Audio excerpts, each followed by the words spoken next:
মানুষজন আমাদেরকে কি করে, হতাশ করে, কিন্তু that time you must be deaf. সে সময় আপনাকে বধির হয়ে যেতে হবে। বন্যা হচ্ছিল একটা অঞ্চলে, বন্যা হচ্ছিল, প্রচুর পানি, একটা ব্যাঙ বাঁচার জন্য গাছে উঠছিল।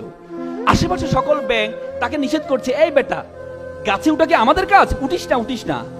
ওই ব্যাঙটা একটু বধির ছিল, সে ভাবছে তাকে উৎসাহ দেওয়া হচ্ছে, উঠো উঠো, টাটা টাটা, উঠো উঠো। সে পরবর্তীতে গাছে উঠে যায়। গাছে উঠার পরে তো সবাই বললো, এই তোমাকে আমরা এত নিষেধ করলাম তারপরে তুমি গাছে উঠলা, সে তোমরা আমাকে নিষেধ করেছিলে, আমি তো ভেবেছিলাম তোমরা আমাকে উৎসাহ দিয়েছিলে, আমি তো উৎসাহ পেয়ে উঠে গিয়েছি। আপনাদেরকে বলি, যখন আপনি কোনো কাজ করতে যাবেন সেই সময় আপনাকে আশেপাশের কোনো কথা শোনা যাবে না, আশেপাশে কোনো কথা শোনা যাবে না।